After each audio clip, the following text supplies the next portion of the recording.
Hello and welcome to the Leschetizky Solution. This solution it was originally thought to help strengthen the fourth and fifth fingers. So now before we get into this teaching, I want to say that I teach this for finger control. This is not how I teach you to use your fingers at the piano. But this is for people who may have one hand that is more dominant than the other. I teach this as a brain hand coordination. So I have a few students who are right hand dominant, and the left hand just kind of does its own thing, and they have trouble controlling the fingers in the left hand.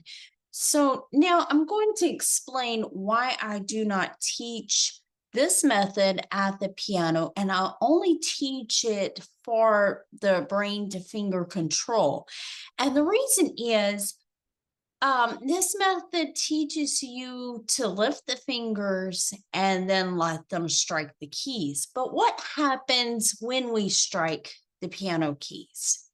So what happens is whenever you strike the piano keys, and especially if you strike it and you hit that key bed, you have got this really just harsh tone. So also, when you use your fingers and you press the keys, kind of like you would be pressing a typewriter. Remember the old school typewriters? Okay, so whenever you do that, what happens? Each stroke is a separate motion. So you're playing like this, right? That is a separate motion.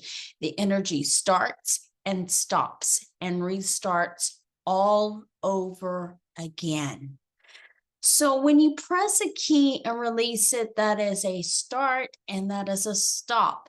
And this is arresting the flow of energy. So, and what ends up happening is you get exhausted and the fingers just will not cut it. And if you continue to play that way, you will develop carpal tunnel syndrome. You're going to develop tendonitis. All of this right in through here is going to be painful. And I used to play that way until I was playing the Mozart piano sonatas, and it was just really a strain. I would end up, once I got finished playing, going, oh God. And I would be just in a lot of pain, a lot of chronic pain throughout my forearms. So, how I personally teach to play at the piano is something that we call the liquid resonant sound. And that incorporates the roll of the wrist and not lifting the fingers really. The fingers just kind of are over the keys, and it's really a beautiful thing. And by rolling the wrist, the fourth and fifth fingers are not weak. And you just have so much, you have just as much potential with the fourth and the fifth fingers as you do with the other fingers when you use the roll. So to produce the liquid resonant sound is to accelerate the key, not just press it and like you would a typewriter. And we learn how to roll, we learn how to let gravity do its work. And this roll helps to reduce the tendonitis, the carpal tunnel, and other forearm and wrist pains. So if you want to learn more about the liquid resonant sound, click the link below, and it's found underneath this video. And that is found underneath the advanced mindset course, is where we learn about that liquid resonant sound. So now let's go ahead and let's dive into it. So let's say that you are right hand dominant. And you can play beautifully. Anything you want to do, your brain tells your right hand, and you can just do it beautifully with the right hand, but your left hand just is weaker.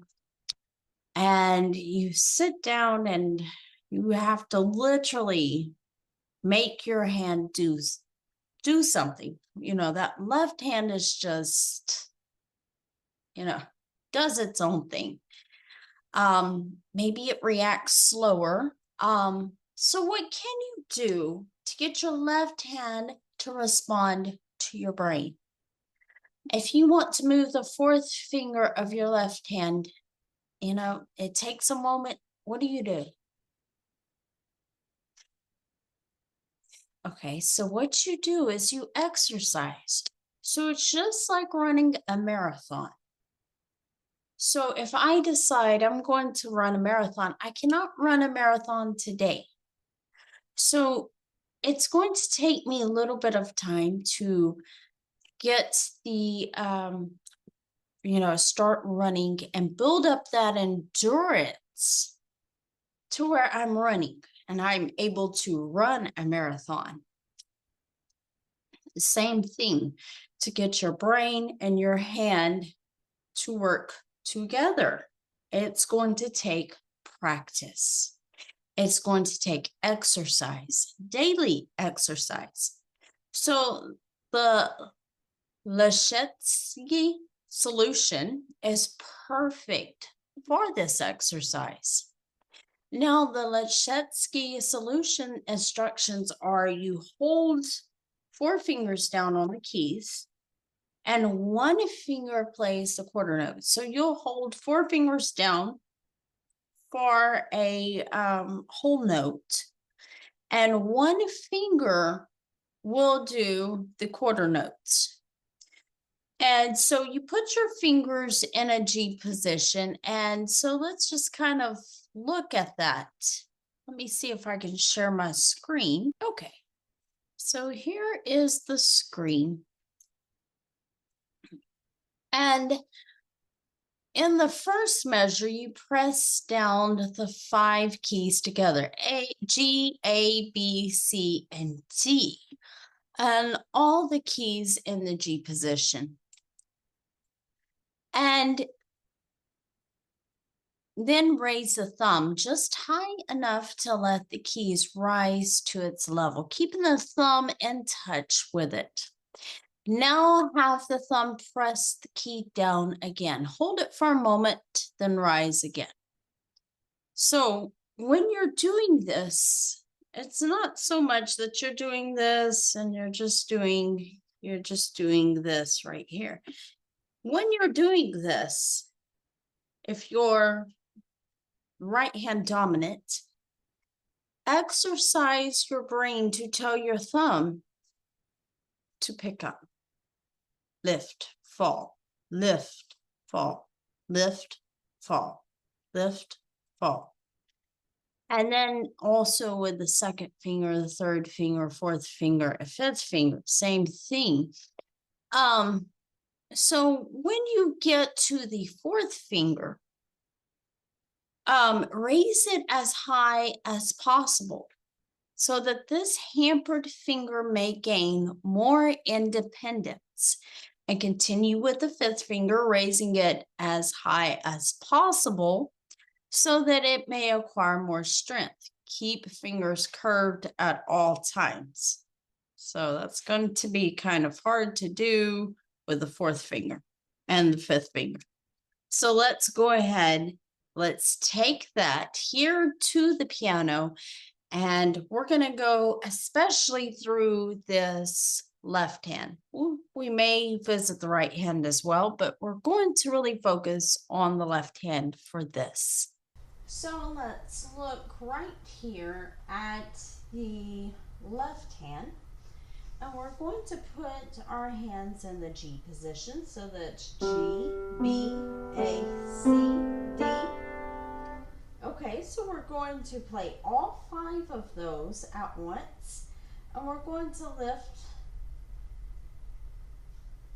the 1 finger and let it fall. And whenever you're doing this, especially if you are right brain dominant, if you're right hand dominant, tell your left hand, lift, fall, lift, fall, lift, fall, lift, fall. Now, tell your two finger to lift and fall. Lift, fall, lift, fall, lift, fall, lift, fall, lift, fall. Now let's go on to the third finger. Lift, fall, lift, fall, lift, fall, lift, fall, lift, fall. Now let's try the fourth finger. Lift, fall, lift, fall, lift, fall, lift, fall. Now the fifth finger. Lift, fall, lift, fall, lift, fall, lift, fall, lift, fall, lift, fall. Okay, so there you have it. That is the Leschetizky Solution. And this is a great exercise for you to do from your mind to your fingers. Of course, you can do that also with your right hand, but that's really something that is very useful for your left hand, to get your left hand and your brain syncing and getting control over your fingers. Well, that's all that I have for today. I hope that this has helped you, and I will see you later. Happy playing.